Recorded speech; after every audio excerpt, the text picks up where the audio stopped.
السلام علیکم ورحمۃ اللہ وبرکاتہ۔ تمام عالم اسلام اور مسلمانوں کو رمضان المبارک کی آمد پر مبارکباد دیتا ہوں۔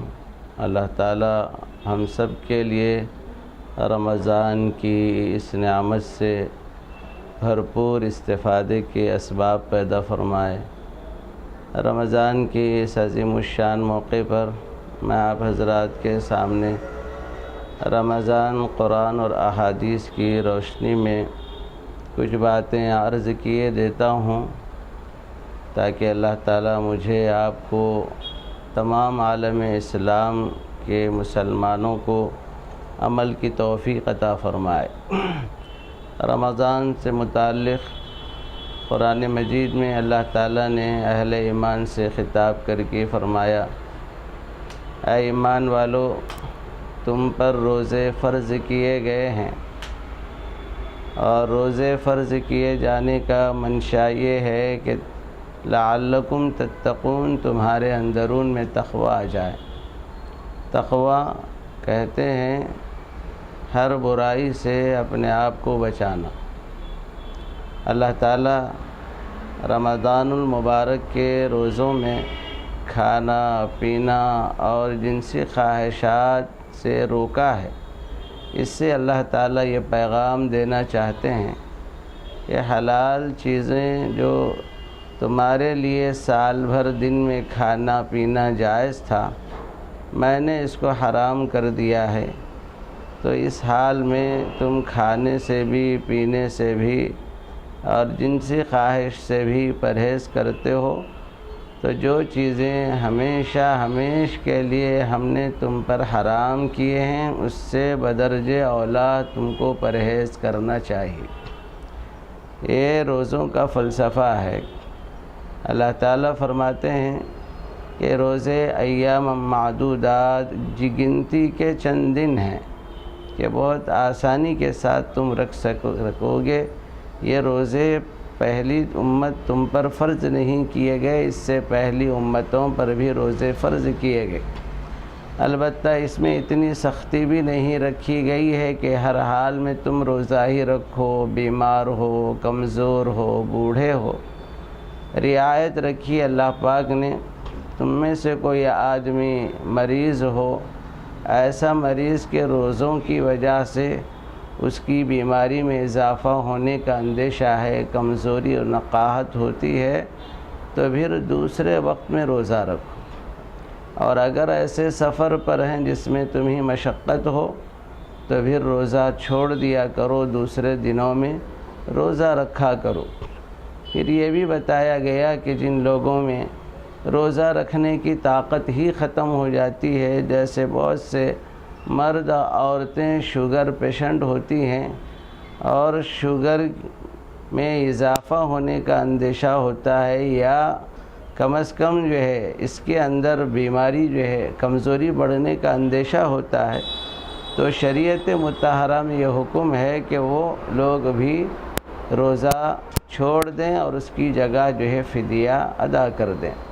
اور بہرحال روزہ رکھنا ایک بہترین عمل ہے، اور تم روزہ رکھو، یہ زیادہ تمہارے لیے بہتر عمل ہے، کیونکہ اس کی فضیلت ایسی اہم ترین ہے۔ ساری زندگی اگر آدمی روزہ رکھے اور رمضان کا بدل حاصل کرنا چاہے تو رمضان کا بدل نہیں پا سکتا۔ اللہ تعالیٰ ارشاد فرماتے ہیں، رمضان وہ مہینہ ہے جس میں قرآن مجید نازل ہوا ہے۔ رمضان کا قرآن سے گہرا ربط اور تعلق ہے، اس لیے رمضان میں کثرت تلاوت قرآن کا معمول بنایا جائے۔ اور اللہ فرماتے ہیں قرآن تو سارے انسانوں کے لیے ہدایت ہے، اور اس میں احکام الہیہ کو کھول کھول کر بیان کیا گیا ہے۔ جو شخص جہاں بھی رمضان کو پالے چاہیے کہ روزہ رکھے، اگر بیمار ہو یا سفر پر ہو وہ دوسرے دن روزہ رکھنے کا اہتمام کرے۔ اللہ تعالیٰ تمہارے لیے آسانی چاہتے ہیں، دشواری نہیں چاہتے، تاکہ تم ہدایت کے راہ پر چل پڑو۔ اور احادیث شریفہ میں رسول اللہ صلی اللہ علیہ وسلم نے امت مسلمہ کو رمضان المبارک کی اہمیت اور اس کی قدر و قیمت کو جان کر زیادہ سے زیادہ اعمال صالحہ کرنے کی آپ نے ترغیب دی ہے۔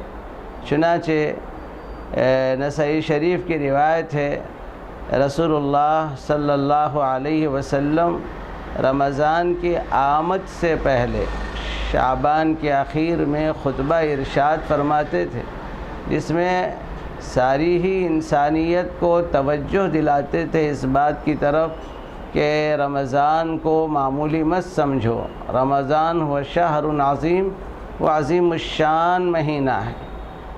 جیسے اللہ تعالیٰ نے تمام فرشتوں میں جبریل کو عظیم بنایا اور انبیاء میں سیدنا محمد الرسول اللہ صلی اللہ علیہ وسلم کو عظیم پیغمبر بنایا، اور راتوں میں اللہ تعالیٰ نے لیلۃ القدر کو عظیم رات بنائی، ایسے ہی مہینوں میں اللہ تعالیٰ نے رمضان کو عظیم الشان مہینہ بنایا ہے۔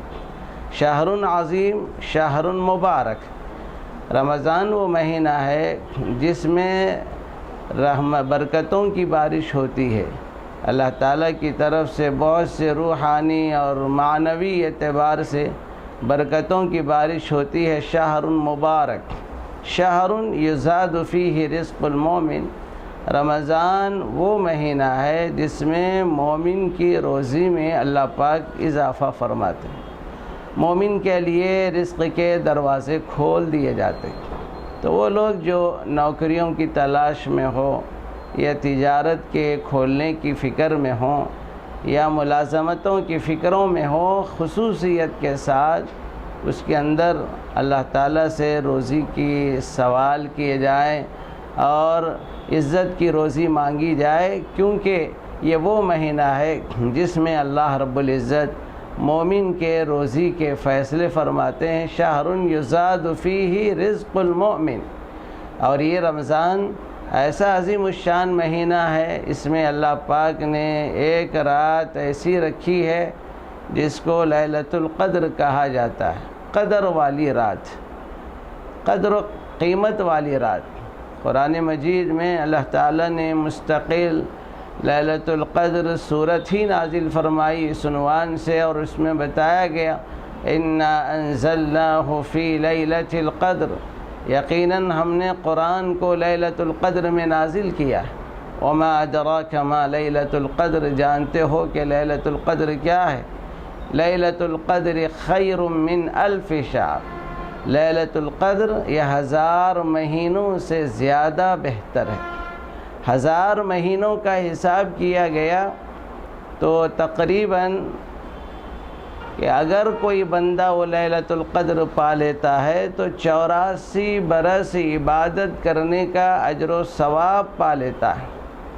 تنزل الملائکۃ والروح فیہا بإذن ربہم من کل امر سلام ہی حتی مطلع الفجر۔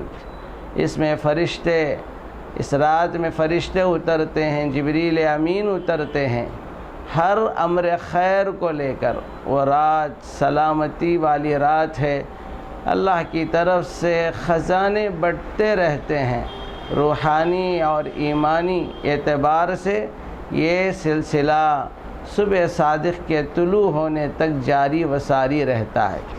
اس طرح حضور صلی اللہ علیہ وسلم نے اس رات کی اہمیت کو بیان فرمایا، فیہ لیلۃ القدر خیر من الف شہر۔ اور یہ رمضان ایسا عظیم الشان مہینہ ہے، اس میں اللہ تعالیٰ نیکیوں کے سیزن کو بڑھا دیتے ہیں۔ دنیا میں ہر چیز کا سیزن ہوتا ہے، اپنے موسم میں ان چیزوں کی اہمیت اور اس کا سیزن بڑھ جاتا ہے۔ رسول اللہ صلی اللہ علیہ وسلم نے رمضان المبارک کے متعلق ارشاد فرمایا، رمضان وہ عظیم مہینہ ہے جس میں نیکیوں کی بارش ہوتی ہے، نیکیوں کی بارش ہوتی ہے۔ آپ نے فرمایا من تطوع فیہ بخصلۃ من الخیر کان کمن ادی 70 فریضۃ، کان کمن ادی فریضۃ فیما سوا۔ جو شخص رمضان المبارک میں کوئی بھی ایک نفل کام انجام دیتا ہے، خواہ وہ نفل نماز پڑھتا ہو یا نفل صدقہ کرتا ہو یا اور نفل کوئی بھی کام انجام دیتا ہو، اللہ تعالیٰ اس کی قدر و قیمت کو بڑھا کر فرض کے درجے میں کر دیتے ہیں۔ اور فرض کا ثواب کیا ہے اور فرض کی جو ہے اہمیت کیا ہے؟ ایک حدیث قدسی ہے، اللہ تعالیٰ ارشاد فرماتے ہیں، بندہ جب کوئی میرا ایک بھی فریضہ انجام دیتا ہے تو پھر میں اس کے لیے جنت کا دروازہ کھول دیتا ہوں، میں اس کو جنت میں داخلہ عطا فرماتا ہوں۔ گویا ہر نفل کے کام کے کرنے پر رمضان المبارک میں جنت کی جو ہے ضمانت ہے۔ اور پھر حدیث میں فرمایا رسول اللہ صلی اللہ علیہ وسلم نے، من ادى فيه فریضۃ کان کمن ادى 70 فریضۃ فیما سواہ، جو شخص رمضان المبارک میں ایک فرض ادا کرتا ہے، اللہ تعالیٰ ہر فرض پر اس کو 70 فرض ادا کرنے کے برابر اجر و ثواب عطا فرماتا ہے۔ عام دنوں میں آپ نے ایک فجر پڑھی، ظہر پڑھی، 5 نماز پڑھی تو ہر نماز کا ایک فرض ادا کرنے کا ثواب ملے گا۔ رمضان المبارک میں آپ نے نمازوں کا فریضہ ادا کیا تو ہر فرض نماز 70 فرض کے بقدر اللہ تعالیٰ ادا کرنے کا اجر و ثواب عطا فرماتے ہیں۔ اور من ادا فریضۃً، اس میں فریضۃً کا جو لفظ ہے وہ عام ہے، جو بھی فریضہ ادا کرو، تو اب یہ فریضہ عام ہو گیا۔ اب زکوٰۃ بھی فرض ہے، اگر کوئی زکوٰۃ ادا کرے تو اللہ تعالیٰ اس فرض کی ادائیگی پر 70 گنا جو ہے خرچ کرنے کا ثواب دیتے ہیں۔ اگر زکوٰۃ میں 100 روپے اگر کوئی خرچ کرتا ہے تو ساری 70 روپے خرچ کرنے کا ثواب ملے گا۔ اگر 1000 روپے کسی نے زکوٰۃ نکالی تو 70,000 روپے زکوٰۃ نکالنے کا اجر و ثواب ملے گا۔ کسی خوش نصیب بندے نے 1,00,000 روپے زکوٰۃ نکالی تو 70 لاکھ روپے اللہ کی راہ میں خرچ کرنے کا ثواب ملے گا۔ یہی نہیں ہے، بچوں کو کھلانا فرض ہے، ماں باپ کی خدمت کرنا فرض ہے، پڑوسیوں کے ساتھ حسن سلوک کرنا بھی فرض ہے۔ تو اس اعتبار سے ماں باپ کی خدمت آپ نے ایک دفعہ کی تو اللہ تعالیٰ 70 دفعہ خدمت کرنے کا اجر و ثواب عطا فرمائیں گے۔ آپ نے اپنے پڑوسیوں کے ساتھ حسن سلوک کا معاملہ کیا تو پھر اللہ تعالیٰ 70 دفعہ حسن سلوک کرنے کا اجر و ثواب عطا فرمائیں گے۔ ومن ادى فریضۃ فیہ کان کمن ادى 70 فریضۃ فیما سواہ۔ هو شہر الصبر، رمضان صبر کا مہینہ ہے۔ اس مہینے کے اندر صبر کرنے کی ہمیں تعلیم دی گئی ہے۔ صبر ہر چیز میں ہے، بھوک لگ رہی ہے تو بھی صبر کرنا ہے، پیاس لگ رہی ہے تو بھی صبر کرنا ہے، مزاج کے خلاف میں غصہ کسی پر آ رہا ہو، بیوی پر آ رہا ہو، بچوں پر آ رہا ہو، اور کسی کی بدتمیزی یا بدسلوکی کی وجہ سے غصہ آ گیا، تو ایسے وقت میں رسول اللہ صلی اللہ علیہ وسلم نے فرمایا کہ صبر کرو، ہوا شہر الصبر، کہ یہ مہینہ صبر کرنے کا مہینہ ہے۔ اور آپ علیہ السلام نے فرمایا وَالصَّبْرُ ثَوَابُهُ الْجَنَّةُ، اور صبر کا جو بدلہ ہے وہ جنت کے سوا کوئی اور چیز نہیں ہے۔ یعنی بندہ اگر صبر کر لیتا ہے تو اللہ پاک کی طرف سے صبر کرنے پر جنت کا پروانہ ملتا ہے۔ پھر آگے حضور صلی اللہ علیہ وسلم نے فرمایا وَشَهْرُ الْمُوَاسَاةِ، رمضان وہ مہینہ ہے جس میں غریبوں کے ساتھ ہمدردی اور خیر خواہی کی جاتی ہے، کہ رمضان خیر خواہی اور غریبوں کے ساتھ ہمدردی کرنے کا مہینہ ہے۔ اسی لیے آدمی روزہ جب رکھتا ہے تو احساس ہو جاتا ہے کہ بھوک کیا ہوتی ہے، پیاس کیا ہوتی ہے، اب خیال ہو جاتا ہے اس کو کہ بھوکوں کا کیا حال ہوگا، پیاسوں کا کیا حال ہوگا۔ اب اس کا یہ سلسلہ بڑھتا چلا جاتا ہے، تو اب وہ اپنے مال کی زکوٰۃ نکالتا ہے، بھوکوں اور پیاسوں تک جو ہے پیسہ پہنچانے کی فکر سوار ہوتی ہے، اور اپنے گھرانے کی صدقۃ الفطر نکالتا ہے، وہ غریبوں، محتاجوں، بیواؤں، ضرورت مندوں تک پہنچاتا ہے۔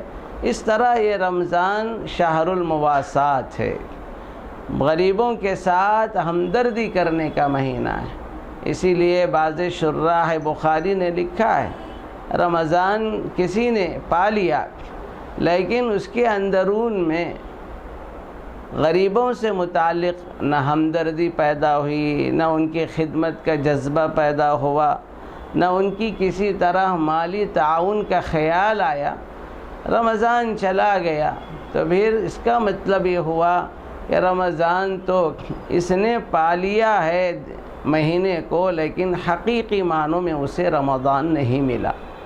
رمضان ملتا تو غریبوں کے ساتھ ہمدردی کا جذبہ اس کے اندر پیدا ہوتا۔ رسول اللہ صلی اللہ علیہ وسلم نے فرمایا، روزے دار کی بڑی اہمیت ہے، روزے دار کو روزہ کھلانا اور اس کو کھجور دینا، یا پانی ہی صحیح کیوں نہ ہو پلانا، اس پر اللہ تبارک و تعالی کھجور یا پانی یا دودھ یا لسی کا ایک گھونٹ پلانے پر اللہ تعالیٰ پلانے والے کو وہی اجر عطا فرماتے ہیں جو روزہ رکھنے والے کو عطا فرماتے ہیں۔ اور پھر اللہ کے نبی علیہ السلام نے یہ بھی فرمایا کہ جس نے کسی روزے دار کو پیٹ بھر کر کھلایا تو قیامت کے دن اللہ کے نبی علیہ السلام فرماتے ہیں میں اس کا استقبال کرتا ہوں حوض کوثر پر، اور اپنے ہاتھ سے ایسا اس کو حوض کوثر کا پیالہ پلاؤں گا کہ پھر وہ سیراب ہوگا، پھر جنت میں جانے تک کسی طرح کی پیاس نہیں لگے۔ پھر فرمایا رمضان یہ وہ مہینہ ہے اولہ رحمہ، جس کا پہلا جو عشرہ ہے وہ باعث رحمت ہے، وَأَوْسَطُهُ مَغْفِرَةٌ، اور درمیانی جو عشرہ ہے وہ مغفرت کا عشرہ ہے، وَآخِرُهُ عِتْقٌ مِّنَ النَّارِ، رمضان کا آخری عشرہ جہنم سے آزادی اور جہنم سے خلاصی کا مہینہ ہے۔ اور اس مہینے کی فضیلت میں سیدنا محمد رسول اللہ صلی اللہ علیہ وسلم نے یہ بھی ارشاد فرمایا، اذا كانت اول لیلۃ من رمضان، جب رمضان کی پہلی رات آتی ہے تو صفدت الشیاطین ومردت الجن، مردود قسم کے جو جنات ہیں اور شیاطین ہیں ان سب کو قید کر دیا جاتا ہے۔ کیوں قید کیا جاتا ہے؟ منشا یہ ہے کہ دنیا میں اہل ایمان کے روزوں میں خلل نہ ڈالے، عبادات میں خلل نہ ڈالے، تراویح کے اہتمام میں خلل نہ ڈالے، اور روئے زمین میں فساد برپا نہ کریں۔ اللہ تبارک و تعالی شیاطین کو اور مردود قسم کے جنات کو مقید کر دیتے ہیں، اور پھر حال یہ ہوتا ہے کہ جنت کے سارے دروازے کھول دیے جاتے ہیں، کوئی دروازہ بند نہیں کیا جاتا، اور جہنم کے سارے دروازے بند کر دیے جاتے ہیں، کوئی دروازہ کھلا نہیں رہتا۔ یہ سب اہل ایمان کے حق میں ہے کہ کسی بھی مومن کی موت ہوتی ہے تو رمضان کی اس عظیم الشان رحمت اور برکت کی وجہ سے وہ جنت میں چلا جاتا ہے، جنت میں چلا جاتا ہے۔ اگر کوئی گنہگار ہے، عاصی ہے، تو رمضان کی برکت سے اللہ تبارک و تعالی اس کو معافی عطا فرماتے ہیں۔ بعض نے یہ فرمایا کہ رمضان کی حد تک وہ موقوف ہوتا ہے، بعد میں سوال ہونے کا امکان ہے، لیکن بندہ مومن کے لیے جہاں امید کی کوئی بات کہی جاتی ہے اس پر آدمی امید رکھے، اللہ تبارک و تعالی اس کو ویسے ہی اجر و ثواب عطا فرماتے ہیں۔ رمضان المبارک کی قیمتی گھڑیوں کو ضائع نہ کریں۔ اللہ تعالیٰ نے مستقل اعلان کے لیے فرشتے کو مقرر کیا ہے۔ جب آپ دنیا میں کوئی بھی بڑا کام ہونے جاتا ہے تو مائکوں کے ذریعے اعلان ہوتا ہے، اخبارات میں بھی اعلان ہوتا ہے، ٹی ویوں کے ذریعے بھی اعلان ہوتا ہے۔ تو اللہ تعالیٰ کا ایک غیبی نظام ہے، ایک فرشتوں کو لگا دیتے ہیں، وہ بھی مستقل اعلان کرتا ہے۔ ونادا منادن، آواز لگانے والا، اعلان کرنے والا، منادی کرنے والا منادی کرتا ہے، یہ کہہ کر یا باغی الخیر اقبل ویا باغی الشر اقصر، اے نیکی کے چاہنے والے آگے بڑھ، آگے بڑھ، نیکیوں کی سوغات آ چکی ہے، آگے بڑھ، نیکیوں کی برسات برس رہی ہے۔ اے روزے رکھنے والے کا منصوبہ بنانے والے، یا تراویح کا اہتمام کرنے کا منصوبہ بنانے والے، کہ صرف منصوبے میں مت رہو، اب آگے بڑھ، آگے بڑھ، نیکیوں کی طرف آگے بڑھ۔ تو بندے مومن پر رمضان المبارک میں ہر نیکی کا غلبہ ہونا چاہیے۔ اور پھر اس کے بعد فرشتہ کہتا ہے یا باغی الشر اقصر، اے برائی کے چاہنے والے کب تک برائی میں پڑتا رہے گا، جھوٹ اور غیبت اور چغلی کرنے والے کب تک ان گناہوں میں مبتلا رہے گا، اور سود خوری اور رشوت ستانی کے بازار میں مبتلا رہنے والے کب تک اس گناہ میں پڑا رہے گا۔ رمضان آ گیا، ذرا خیال تو کر، اپنے آپ کو ان گناہوں سے بچا لے، اور بدنگاہی میں مبتلا ہو کر برہنے اور نیم اور یا تصاویر کے دیکھ کر اپنے نفس کو خوش کرنے والے کب تک یہ برائی میں مبتلا رہے گا۔ یا باغی الشر اقصر، برائی کے چاہنے والے اب رک جا، اب رک جا، اب یہ مہینہ گناہ کرنے کا نہیں ہے، یہ مہینہ اللہ کو منوانے کا مہینہ ہے۔ وَلِلَّهِ عُتَقَاءُ مِنَ النَّارِ، اللہ تبارک و تعالی جو بندے اللہ کی منادی کی آواز کو سن کر نیکیوں کی طرف آگے بڑھتے ہیں اور گناہوں سے دور رہنے کے کوشش کرتے ہیں، تو پھر اللہ تعالیٰ کی طرف سے جہنم سے آزادی کا اعلان ہوتا ہے۔ اور پھر رسول اللہ صلی اللہ علیہ وسلم نے فرمایا روزے کا بڑا اجر و ثواب ہے، آدم کا ہر جو عمل ہے اس کی نیکی کے اعتبار سے اللہ تبارک و تعالی ہر نیکی کا بدلہ 10 گنا عطا فرماتے ہیں، لیکن روزے کے سلسلے میں اللہ تعالیٰ فرماتے ہیں روزہ بندے نے میرے لیے رکھا ہے، اس لیے میں خود اس کو اپنے اعتبار سے بدلہ دیتا ہوں۔ بعض روایات میں انا اجزی بھی ہے، بعض میں ہے اجزا بھی، میں خود بندے کا بدل مل جاتا ہوں، اور جس کو اللہ مل جاتے ہیں تو اللہ تعالیٰ کی ساری کائنات ہے، ان کی شہنشاہیت ہے، اور ان کی جتنی نعمتیں ہیں بندے کو بھی حاصل ہو جائیں گی۔ یا یہ ہے کہ اللہ رب العزت بندے کے اخلاص کے اعتبار سے روزے کا بہترین اجر و ثواب عطا فرماتے ہیں۔ اور رسول اللہ صلی اللہ علیہ وسلم نے روزے کے متعلق فرمایا الصوم جنۃ، روزہ گناہوں سے بچنے کا بہترین ڈھال ہے، بہترین ڈھال ہے۔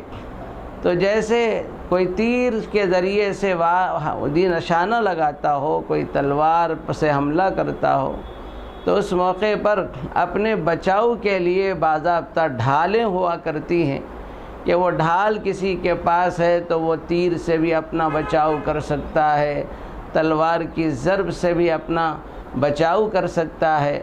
ایسے ہی رسول اللہ صلی اللہ علیہ وسلم نے فرمایا بندے مومن جب روزہ رکھتا ہے تو یہ روزہ گناہوں سے بچنے کا بہترین ڈھال ہے۔ تو وہ لوگ جو گناہوں کے عادی ہیں، خواہ وہ شراب نوشی کی لائن سے ہو یا اسی طرح بیڑی اور سگریٹ کی غلط عادتوں میں مبتلا ہو اور دیگر اور برائی کی محفلیں سجاتے ہوں، وہ لوگ اس بات کا عزم کر لیں کہ یہ رمضان گناہوں سے بچنے کا بہترین ڈھال ہے۔ اگر آپ کو یہ ڈھال نصیب ہو جائے تو پھر موت تک گناہوں سے بچنا آسان ہو جائے گا، اور اس کے لیے کوشش کی جائے، کوئی مشکل نہیں ہے۔ یہ کتنے لوگ ہیں جو بیڑی اور سگریٹ نوشی کے اس قدر عادی ہیں کہ صبح اور شام کئی جو ہے سگریٹ اور بیڑی کی ڈبیاں ختم کرتے ہیں، حالانکہ یہ طبیعت کے اعتبار سے بھی اور مزاج کے اعتبار سے بھی انسان کی صحت کے لیے انتہائی مضر ہے، جان لیوا ہتھیار ہے، اور یہ مہلک جو ہے ہتھیار ہے۔ اس سے اپنے آپ کو بچائیں۔ اور بعض جو ہے علاقوں کا سروے کر کے معلوم کیا گیا کہ جہاں پر لوگ رمضان المبارک کی وجہ سے سگریٹ نوشی اور بیڑی نوشی سے پرہیز کرتے ہیں، تو اس کی وجہ سے ایک محلے کیا ایک سروے ہے، رمضان میں 20,000 روپیوں کا نقصان ہوتا ہے بیڑی اور سگریٹ کا، کہ لوگ اس میں خریدتے نہیں۔ اور اگر آپ پورے شہر کا جائزہ لیں تو کتنا پیسہ بچ جاتا ہے۔ انشاءاللہ ہر گناہ سے بچنے کے لیے یہ روزہ ڈھال ہے۔ گناہوں سے بچنے کا بھرپور اہتمام آدمی کو کرنا چاہیے۔ جتنا اہتمام کرے گا انشاءاللہ وہ گناہوں کے دلدل سے بچتا جو ہے چلا جائے گا۔ رسول اللہ صلی اللہ علیہ وسلم نے رمضان المبارک کے سے متعلق یہ بھی ارشاد فرمایا کہ روزہ دار کو جب وہ افطار کرنے لگتا ہے تو ایک خوشی نصیب ہوتی ہے۔ للصائم فرحتان، روزہ دار کو 2 خوشیاں نصیب ہوتی ہیں، ایک خوشی افطار کرتے وقت اور دوسری خوشی اللہ رب العزت کے دیدار کے وقت۔ کیا مطلب ہے؟ آدمی جس طرح روزہ رکھتا ہے، دن بھر بھوکا اور پیاسا رہتا ہے، اب روزہ کھولنے کے وقت میں خوشی ہوتی ہے، اور پیٹ کے بہت سے آنتیں جن کے اندر غذا اور پانی پہنچنے کا جن کو انتظار ہوتا ہے، آدمی پیتا ہے تو قسم کی فرحت اس کو میسر ہوتی ہے۔ لیکن یہ فرحت عارضی ہے۔ حقیقی جو خوشی ہے، آدمی دنیا میں رمضان کی برکت سے اپنے کو ایسا متقی پرہیزگار بنائے، کل جب انتقال ہو جائے تو پروردگار عالم کا اس کو دیدار نصیب ہو۔ اللہ تعالیٰ کا جو دیدار ہوگا وہ دیدار سب سے اعلیٰ درجے کا دیدار ہوگا۔ رمضان المبارک کے اندر بندہ مومن کو چاہیے، نادى مناد فی السماء، ایک منادی اعلان کرتا ہے آ جاؤ خیر کی طرف، آ جاؤ خیر کی طرف، رک جاؤ برائی سے۔ اس کا اثر ہم پر یہ ہونا چاہیے، جو ہی اذان ہو جائے یوں سمجھ لو کہ ایک فرشتے کی آواز ہے جو اعلان کے طور پر ہمیں کہا جا رہا ہے کہ آؤ نماز کے لیے۔ اول وقت مسجدوں میں پہنچ کر جو ہے نفل نمازوں کا، سنتوں کا اہتمام ہو، قرآن پاک کی تلاوت کا اہتمام ہو۔ یہ کام جس قدر آپ اہتمام سے کریں گے تو انشاءاللہ آخرت کا بہترین ذخیرہ اندوزی کا کام ہوگا۔ اس لیے تمام مسلمانان عالم سے میں اس بات کی درخواست کرتا ہوں، رمضان المبارک اب تک بہت سے غفلت اور کوتاہی کے گزر گئے ہیں، اس رمضان کو اللہ کے لیے غفلت اور کوتاہی کے ساتھ نہ گزارو۔ نہیں معلوم زندگی میں کس کے حق میں یہ رمضان آخری ہو، اس رمضان کے بعد پھر ان کو رمضان میسر نہ ہونے والا ہو، اللہ ہی بہتر جانتا ہے۔ اس لیے اللہ کے نبی علیہ السلام نے فرمایا عبادت ایسی کرو جیسے زندگی کی آخری عبادت ہے۔ اس اعتبار سے نبی کا یہ پیغام ہے، اس رمضان کو اپنی زندگی کا آخری رمضان سمجھو، پتہ نہیں پھر رمضان تمہیں دوبارہ میسر ہوگا کہ نہیں ہوگا۔ اس رمضان کو ذخیرہ آخرت کا ذریعہ بنا لو، خبر کے اندھیروں کے لیے روشنی کا سامان لے لو۔ اس رمضان کی برکت سے پل صراط پر سے گزرنا، جس پر جو ہے بال سے باریک اور تلوار سے تیز ہوگا، وہاں سے آسانی سے گزرنے کا ذخیرہ اور سامان بنا لیا جائے، یہ سب سے بڑی عظیم نعمت ہے۔ اس لیے مسلمانان عالم سے پھر میں گزارش کرتا ہوں، رمضان کے ایک ایک گھڑی کی قدر و قیمت کو جانیں، تراویحوں کا بھرپور اہتمام ہو، روزہ بلا کسی عذر کے نہ چھوڑا جائے، اور رمضان میں قرآن مجید کی تلاوت کا کثرت سے اہتمام کیا جائے۔ یہی چیزیں ہیں جو بندے کے لیے ذخیر آخرت بن کر کام آئیں گی۔ باقی دنیا کی ساری چیزیں چھوٹ جانے والی ہیں۔ بقول کسی بزرگ کے دنیا کی ساری دولتیں ہوں، پڑھائی ہوں، ڈگریاں ہوں، یہ سب قبر کی منزل کے سامنے ٹھیکریاں بن جاتی ہیں، یہ کام آنے والی نہیں ہیں۔ کام آنے والی یہی عبادت ہے، روزہ ہے، تراویح ہے، زکوٰۃ اور صدقات کا کرنا ہے، اپنے مولا کو منانا ہے۔ اللہ تعالیٰ سے دعا ہے اللہ تعالیٰ ہم سب کو رمضان المبارک کے ایک ایک گھڑی کی قدر و قیمت کو جان کر صحیح طور پر رمضان گزارنے کی توفیق عطا فرمائے۔ وآخر دعوانا ان الحمد للہ رب العالمین۔